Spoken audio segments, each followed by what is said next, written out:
शुरू करते हैं। रब्बि इश्रह ली सदरी वयस्सिर ली अमरी वहलुल उक़दतम मिन लिसानी यफ़क़हू क़ौली। तो कोई मुझे ये बताइए कि अगर मैं आपसे कहूँ टेबल ऑफ टेंसेस, तो कुछ याद आता है आपको? टेबल ऑफ टेंसेस अगर मैं कहूँ तो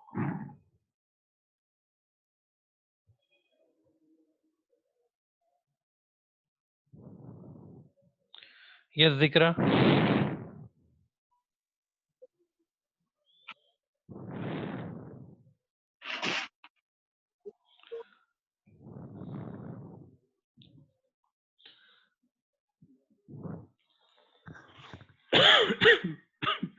ज़िक्रा, you raised hand. Do you want to say something?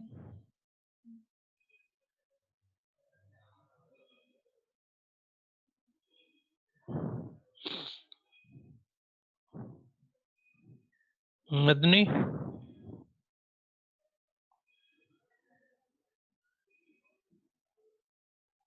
Take छोड़कर बैठिए।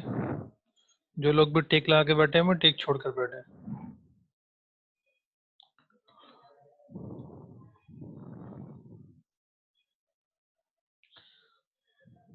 मदनी, अगर मैं कहूँ टेबल ऑफ टेंसेस तो क्या समझ में आता है उससे?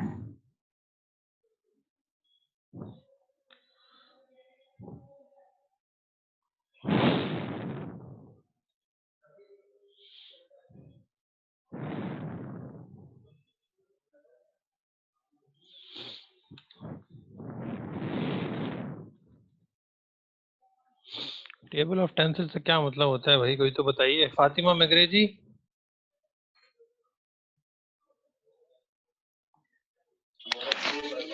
Sir, present tense, past tense, and future tense. Present tense, past tense और future tense.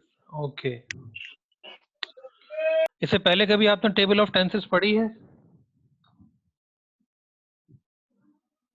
Standard Yes, fifth की sir. आपकी जो ग्रामर की बुक थी, मुझे याद है कि स्टैंडर्ड फिफ्थ की ग्रामर की बुक में टेबल थी, और उस टेबल में हम सेंटेंस वगैरह का स्ट्रक्चर वगैरह जो होता था वो लिखा रहता था।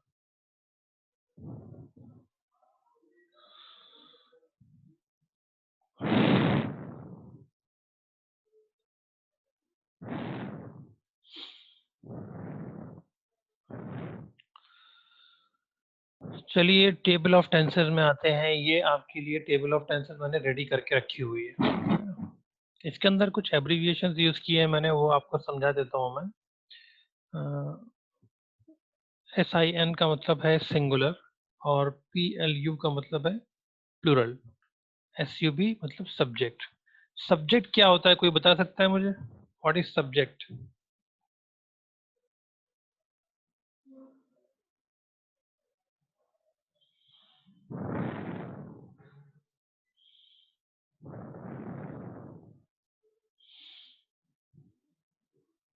Zikra is saying that she can't hear the voice. Zikra, if you can leave the meeting and join again. If you are having issue with the voice, leave and join again. And other students can turn off their videos. Kaf and Madni, you can turn your videos off.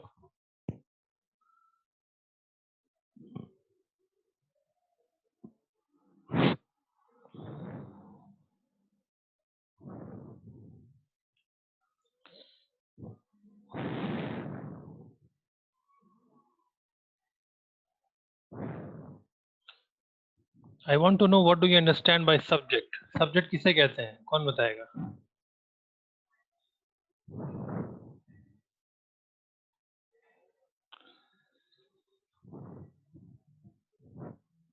Zikra, what do you understand by subject?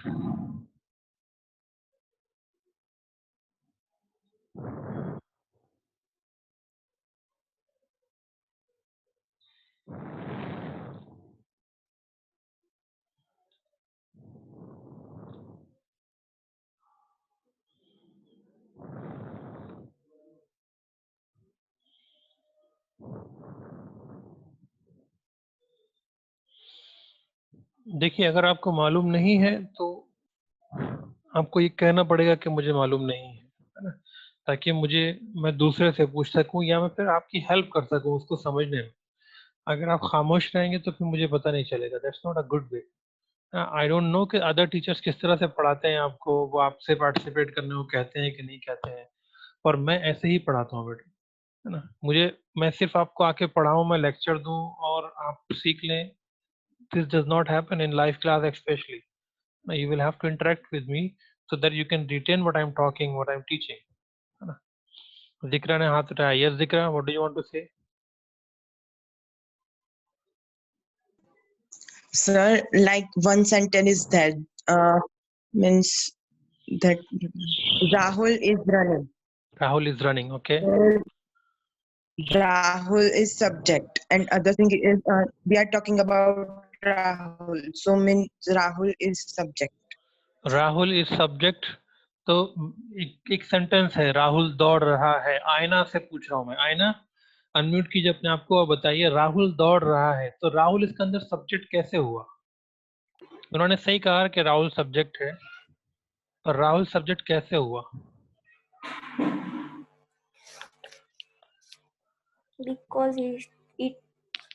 Because the name of person or anything. Name और person तो उसको तो noun कहते हैं बेटा, है ना, वो तो नाउन होगा। जैसे कि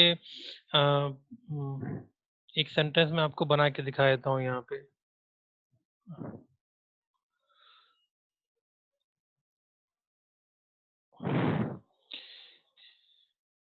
कि रवि रमेश के पास जा रहा है। तो सेंटेंस है रवि रमेश के पास जा रहा है, तो ये रवि भी नाउन है और रमेश भी नाउन है, पर रवि जो है वो सब्जेक्ट है और रमेश ऑब्जेक्ट है। दोनों नाउन है, पर एक सब्जेक्ट है और एक ऑब्जेक्ट है। हम ये भी कह सकते हैं कि वो रमेश के पास जा रहा है, तो ये जो वो है ये सब्जेक्ट है, भले ही नाउन नहीं है पर सब्जेक्ट है।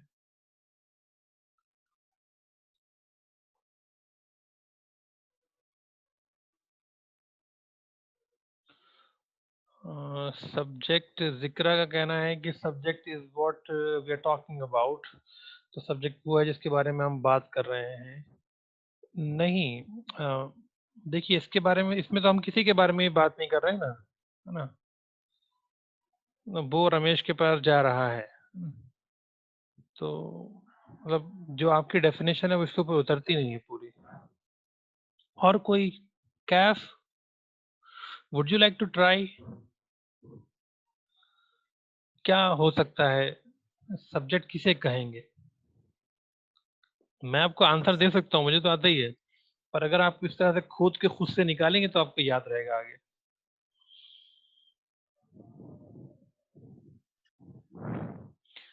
मतलब इसके अंदर वो जो वर्ड है वो, ये सब्जेक्ट है। इससे पहले हमने लिखा था रवि, वो भी सब्जेक्ट था, है ना। या फिर हम कह सकते हैं कि लिफ्ट काम कर रही है ना। या फिर हम कहें अम्मी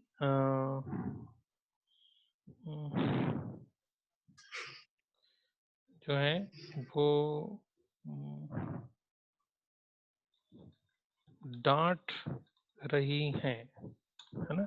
डांटने का मतलब होता है स्कोल्डिंग, इंग्लिश में कहते हैं स्कोल्डिंग। तो इसके अंदर जो लिफ्ट है, या फिर वो वर्ड है, या फिर अम्मी वर्ड है ना, या फिर हम कहते हैं कि उबैद सर पढ़ा रहे हैं, तो उबैद सर पूरा ये सब्जेक्ट है।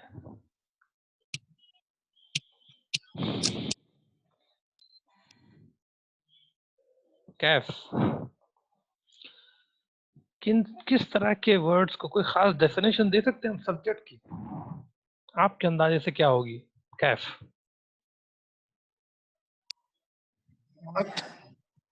सब्जेक्ट की डेफिनेशन क्या होगी आपके हिसाब से? आप लोग सुन रहे हैं ना जो मैं कह रहा हूँ? मतलब ऐसा तो नहीं कि मुझे सब पूरा क्वेश्चन रिपीट करना पड़ेगा आपके लिए। ध्यान रखिए कि क्या बात हो रही है क्लास में, और जैसे सवाल पूछा जाए वो फौरन कनेक्ट कीजिए उससे अपने आप को।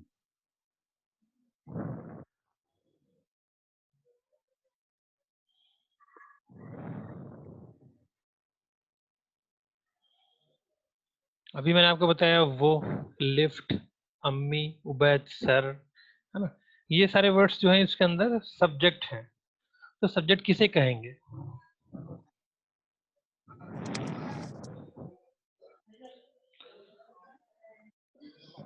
जिक्रा ने हाथ उठाया है कुछ कहने के लिए। जिक्रा? सर सब्जेक्ट उसको कहते हैं जो चीज या पर्सन और या कोई चीज जो एक्ट कर रही हो या कोई गुड, वेरी परफॉर्म गुड। कर रही हो। जो भी काम है उसको करने वाले को हम कहते हैं सब्जेक्ट, है ना। जैसे यहाँ पे पढ़ाना, या फिर यहाँ पे डांटना, है ना, या फिर लिफ्ट जो है वो काम कर रही है तो यहाँ पे काम करना, ना, वर्किंग। या फिर वो जो है तो वो क्या कर रहा है? जाने का काम कर रहा है, जा रहा है ना। तो ये सारे काम है। काम को हम इंग्लिश में क्या कहते हैं? फातिमा, काम को इंग्लिश में क्या कहते हैं? work, ओके, वर्क हो गया, वो तो मीनिंग हो गया। जैसे हमने कहा था कि ये उबैद है, तो इसको इंग्लिश के सेंटेंस में हम सब्जेक्ट का नाम देते हैं। अम्मी है, इसको सब्जेक्ट का नाम देते हैं ना। तो वैसे यहाँ पे ये डांट रहा है या काम कर रहा है, इसको इस स्ट्रक्चर में क्या नाम देंगे? इसको हम कहते हैं parts verb, of speech. Yes, है ना। तो अभी जो हमने जिसके ऊपर बात की वो थे सब्जेक्ट्स, है ना। सब्जेक्ट्स को हाईलाइट कर देता हूं मैं। आपने सही आंसर दिया था, मैं भी आऊंगा आपके आंसर की तरफ, है ना। तो मैं सिर्फ सब्जेक्ट्स को यहाँ पर हाईलाइट कर रहा हूँ।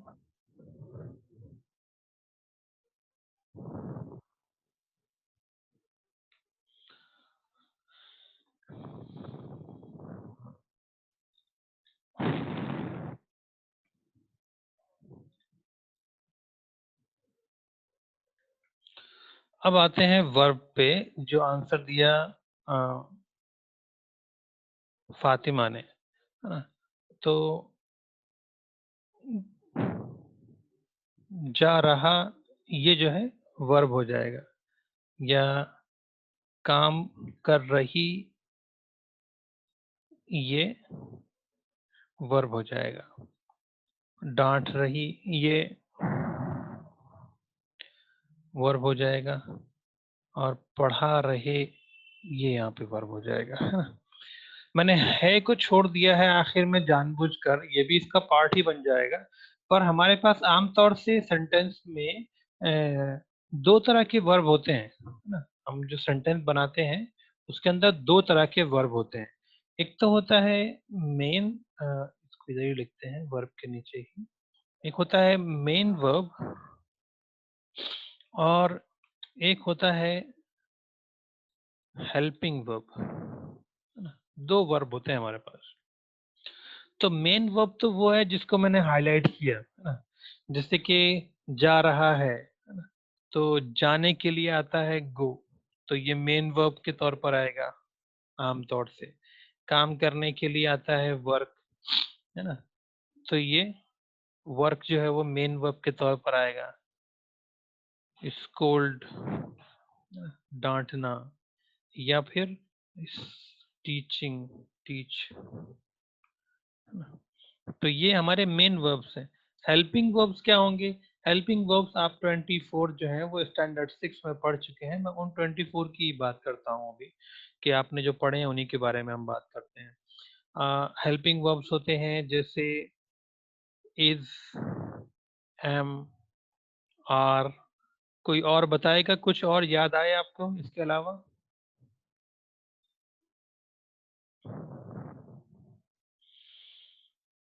कुछ और हेल्पिंग वर्ब अगर याद आए हों आपको?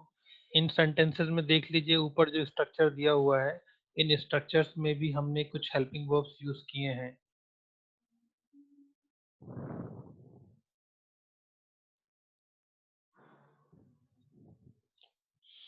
वॉज भी होता है हेल्पिंग वर्ब, वर्ब भी होता है ना, विल और शैल भी होता है ना,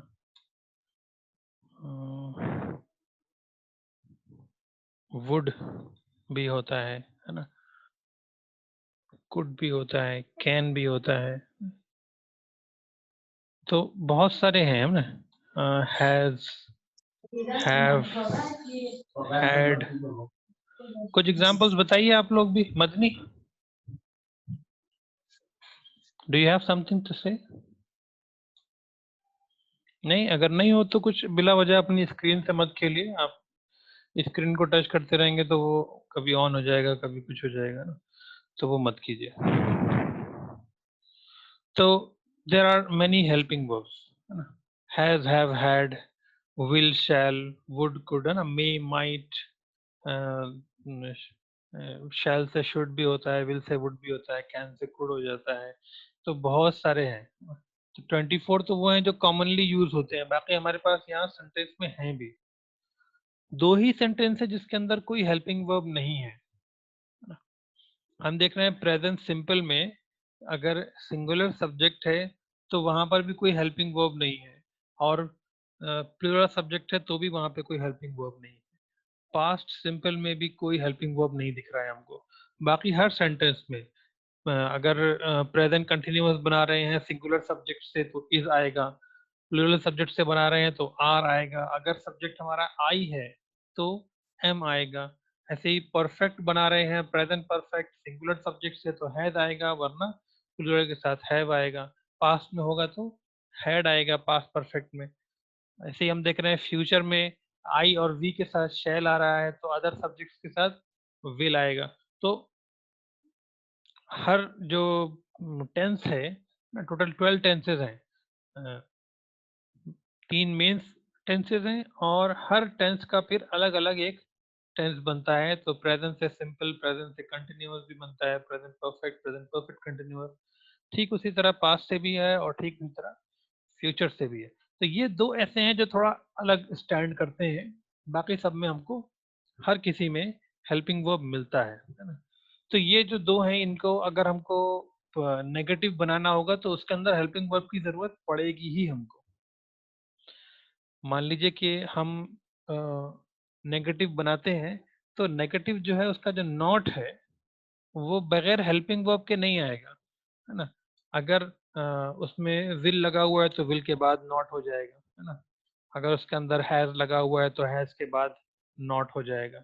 और अगर उसके अंदर हेल्पिंग वर्ब है ही नहीं, है ना, जैसे कि ही गोज, ये सेंटेंस है, तो अगर इसको आपको नेगेटिव में कन्वर्ट करना हो तो आप ये नहीं कह सकते कि ही नॉट गोज, ये सेंटेंस नहीं बन सकता आपका, है ना। अगर आपको बनाना है तो आपको इसके अंदर डू लगाना पड़ेगा, है ना। क्या लगाना पड़ेगा? Do. He do not go, goes, है ना। अभी के लिए हम ये मान लेते हैं ही डू नॉट गोज। पर होता क्या है कि जब भी हम नॉट लगाते हैं तो इन दोनों में तो हम ये ध्यान रखते हैं कि अगर वर्ब में कुछ भी एक्स्ट्रा है लगा हुआ तो वो हम उठाकर डू को दे देंगे, तो डू यहाँ पे डज हो जाएगा और गो यहाँ पर गोज, यहाँ पर गो आ जाएगा। तो जो ही गोज है जब उसको हम नेगेटिव में कन्वर्ट करेंगे तो वर्ब में जो एस ई एस लगाया था हमने, ये स्ट्रक्चर में देखिए आपको दिख रहा होगा, सिंगुलर सब्जेक्ट होगा तो वर्ब के साथ S E S I E S लगेगा। तो ये जो S E S I E S लगे हुए वर्ब आएंगे, क्या करना होगा हमको, उसका ई एस एस या आई ई एस हटाकर वो डू में हम ई एस लगा देंगे, है ना। डू जो है आई ई एस या सिर्फ एस नहीं लेता है, वो ई एस लेता है।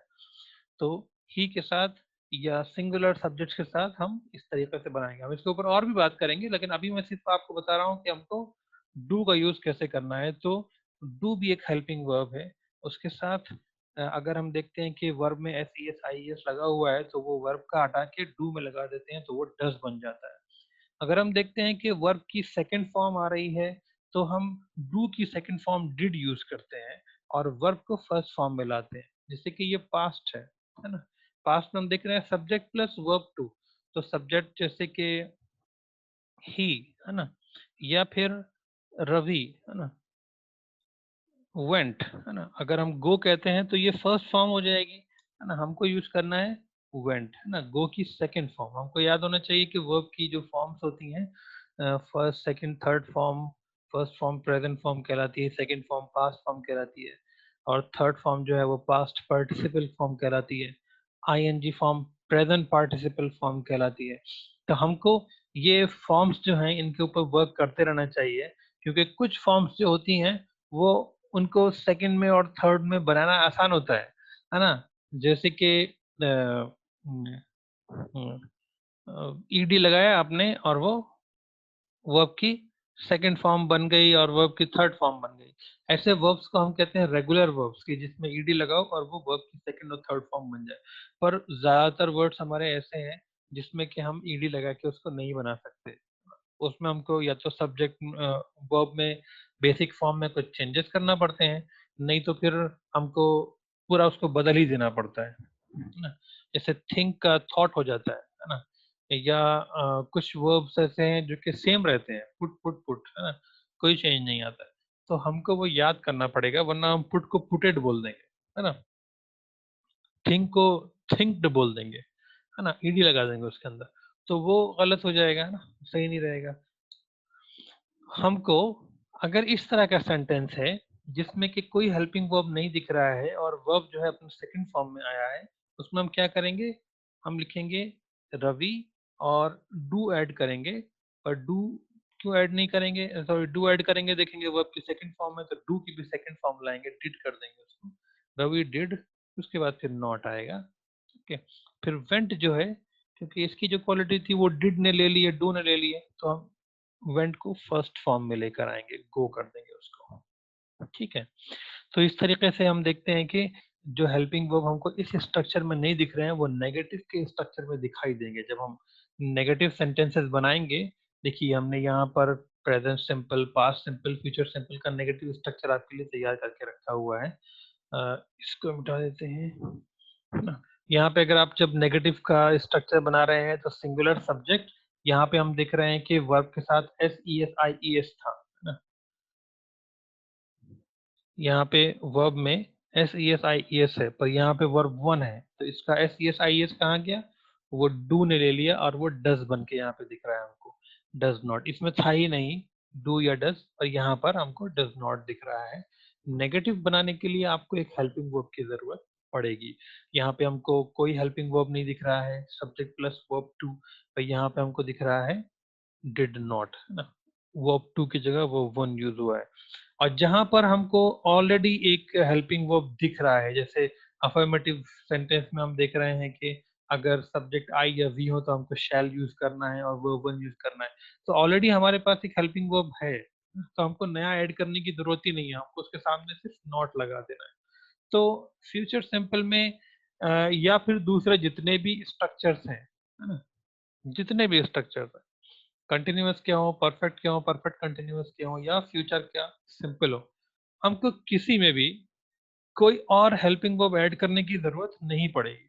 सिर्फ हमको प्रेजेंट सिंपल और पास्ट सिंपल में जरूरत पड़ेगी, वो आपको ध्यान रखना पड़ेगा उस चीज का। ओके, फिर ये स्ट्रक्चर को आप फॉलो कैसे करेंगे इसको भी देख लेते हैं, है ना। तो हमने बात की अभी सब्जेक्ट्स के ऊपर, है ना, तो इसके अंदर हमने देखा कि कुछ तो नाम है ना, जैसे कि वो, ऐसे लिफ्ट हो गया, है ना, या फिर अ, अम्मी हो गया, है ना, या फिर उबैद सर हो गया। अब अम्मी जो है, अम्मी आपकी अम्मी का नाम तो है नहीं अम्मी, है ना, उनका एक खास नाम भी है और उनको आप अम्मी भी कहते हैं, है ना? तो ये अम्मी जो है ये असल में माओ का कॉमन नाउन होता है ना। और अगर उनका कुछ खास नाम है तो वो खास नाम शाहिदा हो सकता है ना। जैसे कि सर कहें आप, तो सर एक कॉमन नाउन है ना, कॉमन नाउन है। या फिर टीचर भी एक नाउन है ना। मैंने टीचर से पढ़ाई की, तो टीचर भी पढ़ाने वाले का नाम होता है ना, तो उसको आप टीचर कहते हैं। तो टीचर जो है या सर जो है ये कॉमन नाउन है ना।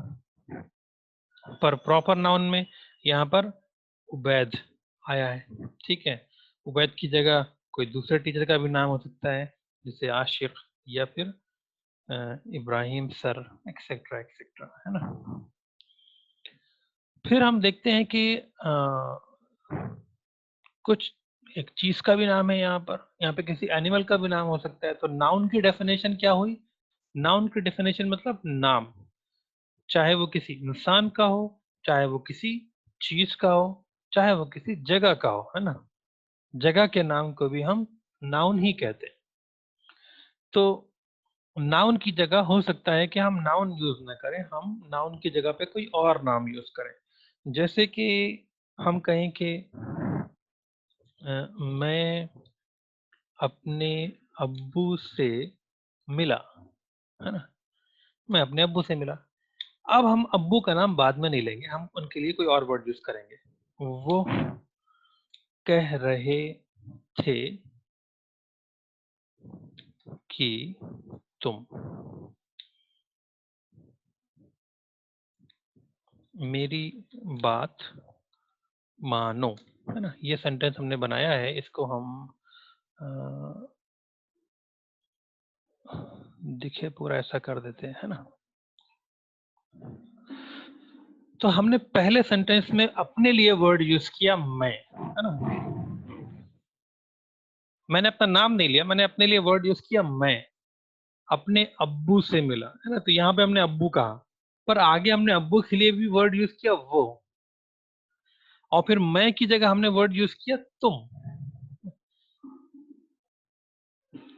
बात मुझसे हो रही है, मैंने अब्बू से कहा, तो मैं अपने अब्बू से मिला, तो अब्बू ने किससे कहा? मुझसे कहा कि तुम मेरी बात मानो, है ना। और फिर अब्बू ने अपने लिए वर्ड यूज किया मेरी, यहाँ पे मैं वर्ड था। तो हम देखते हैं कि नाउन की जगह पर भी कुछ वर्ड्स यूज होते हैं। हमेशा नाउन ही यूज हम नहीं करते हैं। अगर हम हर बार नाउन यूज करेंगे तो सेंटेंस बहुत अटपटा सा लगेगा, है ना। जैसे मैं अपने अब्बू से मिला, अब्बू कह रहे थे कि, अब वो मेरा नाम ले, यहाँ पे मैं अपना नाम ना, अपना मैं ना बोलकर मैं कहूँ उबैद। उबैद अपने अब्बू से मिला, अब्बू कह रहे थे कि उबैद तुम अब्बू की बात मानो, है ना। हम इस तरह से नहीं बोलते, जैसे मैंने कहा हम, है ना। तो ये जो हम है वो नाउन की जगह पर आया है। तो जो वर्ड नाउन की जगह पर आते हैं उनको क्या बोलते हैं, कोई बताएगा?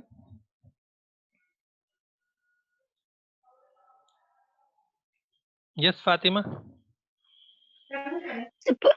pronoun. प्रोनाउन, है ना। प्रोनाउन में ही लगा हुआ है नाउन, है ना। तो वो वर्ड्स जो नाउन की जगह पे यूज होते हैं उनको हम क्या कहते हैं? प्रोनाउन, है ना। ये हमारी लैंग्वेज को इम्प्रूव करते हैं, उसकी क्वालिटी को बढ़ाते हैं, तो हम उनको कहते हैं प्रोनाउन। प्रोनाउन के एग्जांपल्स देंगे कोई?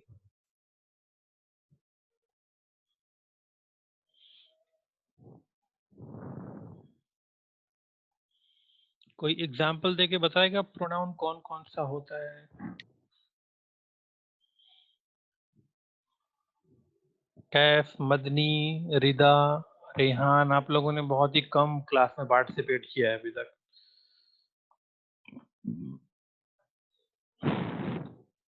और ये ग्रामर का क्लास है, ये नॉर्मल इंग्लिश का क्लास नहीं है। आप टेक्स्ट नहीं पढ़ रहे हैं कि मैं टेक्स्ट खोलूंगा और आपको पढ़ाऊंगा और आपको समझ में आ जाएगा, ऐसा नहीं है। This is grammar, you will have to participate. If you don't participate you won't be able to learn much, है ना। So you will have to be active in the class. Just a good listeners will not make you, good at grammar. अगर आप swimming सीख रहे हैं swimming pool के बाहर बैठकर, तो आपको स्विमिंग नहीं आएगी, आपको स्विमिंग तो पूल में जाकर करके ही सीखना पड़ेगी। तो जब आप पार्टिसिपेट नहीं करेंगे तो ग्रामर नहीं आएगी। It is not something like text that you study in the text book. Getting what I am saying?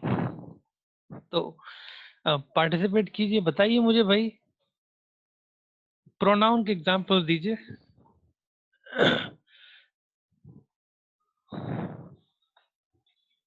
चलिए मैं ही बता देता हूँ। हमारे जो, देखिए प्रोनाउन सब मतलब प्रोनाउंस के टाइप होते हैं, है ना। अभी हम बात कर लेते हैं पर्सनल प्रोनाउन पे।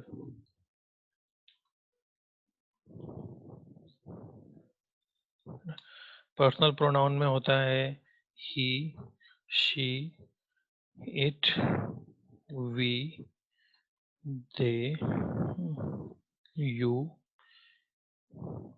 एंड आई, है ना। और इसमें जो ही, शी, इट है ये सिंगुलर काउंट होते हैं, सिंगुलर हैं, और वी, दे, यू ये प्लूरल है। आई जो है वो कभी सिंगुलर होता है, कभी प्लूरल होता है, और कभी अपने लिए अलग अलग डिसीजन लेता है कि ना मैं सिंगुलर के साथ जाऊंगा ना मैं प्लूरल के साथ जाऊंगा। तो आई का बिहेवियर हमको सीखना पड़ेगा कि आई कैसे कहाँ पर बिहेव करता है। बाकी हमारे लिए वी, यू, दे के लिए जान लेना काफी है कि ये प्लूरल है। वी भी एक जगह पर प्लूरल और सिंगुलर से अलग बिहेव करता है ना।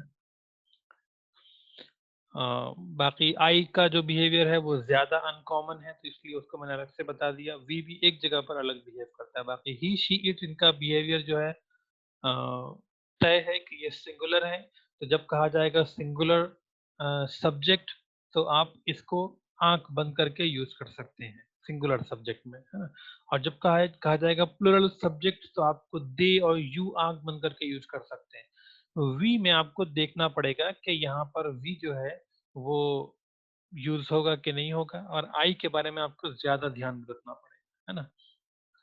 तो ये जो था आपके आज से क्लास में बेसिक इंट्रोडक्शन था। एक चीज और मैं आपको बता देता हूँ कि अगर आपको टेंसेस को मतलब अ, समझना है कि इसको कैसे ये जो फॉर्मूला दिया हुआ है इसको कैसे अप्लाई करेंगे, तो उसके ऊपर भी थोड़ी सी बात कर लेते हैं यहाँ पे। जैसे मान लीजिए कि सिंगुलर सब्जेक्ट है, इज है, वर्ब वन है, आईएनजी है। तो मैंने आपको बताया कि ही, शी, इट जो है ये आंख बंद करके आप कह सकते हैं ये सिंगुलर सब्जेक्ट है, ये कभी अपना नेचर नहीं बदलते हैं। तो हम सिंगुलर सब्जेक्ट की जगह ही लिख देते हैं ना। सिंगुलर सब्जेक्ट में हमने लिख दिया ही। मैंने थोड़ा सा इसको चेंज कर देता हूँ आपके लिए, है ना। सिंगुलर सब्जेक्ट में हमने लिखा ही के बाद है प्लस। हम ये प्लस हटा देंगे जब सेंटेंस बनाएंगे। तो ही के बाद आता है फिर सिंगुलर सब्जेक्ट के बाद आता है इज, तो हमने इज रख दिया। उसके बाद फिर हम देखते हैं वर्ब वन। तो अब हम वर्ब कौन सा यूज करने वाले हैं, तो हम लिख देते हैं गो, है ना। उसके बाद फिर आ जाएगा I N G full stop. तो आपका सेंटेंस बना ही इज गोइंग, है ना। अब नेक्स्ट है, हम देखते हैं कि उसमें यूज है सब्जेक्ट में इंडिकेशन लिखा हुआ है कि सब्जेक्ट आई होना चाहिए। तो यहाँ पे हमको सोचने की कुछ जरूरत नहीं है। आई एम गोइंग, है ना। आपको जब हम बनाने के लिए सेंटेंस देंगे तो उस वक्त वर्ब जो है वो डिसाइड रहेगा, वर्ब एक दे दिया जाएगा, और आपको खुद से सब्जेक्ट चुनना होगा according to the helping verb के हेल्पिंग वर्ब क्या लिखा हुआ है वहां पे। एक चीज ये ध्यान में रखने की है कि सब्जेक्ट और वर्ब जो है ये हमेशा एग्री करेंगे, है ना। तो इनके एग्रीमेंट का हमेशा हमको ध्यान रखना है। वर्ब जो है हमेशा सब्जेक्ट के अकॉर्डिंग एग्री करता है, तो सब्जेक्ट जो है वो क्या है उसके हिसाब से हमको सेंटेंस को चुनना होगा। प्लूरल में मैंने कहा था कि यू और दे जो है ये हमेशा होते हैं, प्लूरल बिहेव करते हैं, तो हम दे यूज कर लेते हैं। दे के साथ आर आएगा और फिर गोइंग आएगा, है ना। तो ये जो हेल्पिंग वर्ब्स हैं ये सब्जेक्ट के फौरन बाद आएंगे, फिर वर्ब वन आएगा और फिर आईएनजी आएगा। स्ट्रक्चर के हिसाब से आपको देख के डिसाइड करना होगा। ओके, तो आज की क्लास में बस यही कुछ बातें थी। कल से इंशाल्लाह हम डायरेक्टली स्ट्रक्चर के ऊपर काम करना शुरू करेंगे, टेबल ऑफ टेंसेस के ऊपर, और इसको समझेंगे कि कौन सा स्ट्रक्चर क्या है, और फिर हम इसके ऊपर सेंटेंसेस बनाएंगे आगे आने वाले दिनों में इंशाल्लाह। So thank you very much, very very much for joining. See you इंशाल्लाह in the next live class. You can leave with सलाम। अस्सलाम वालेकुम।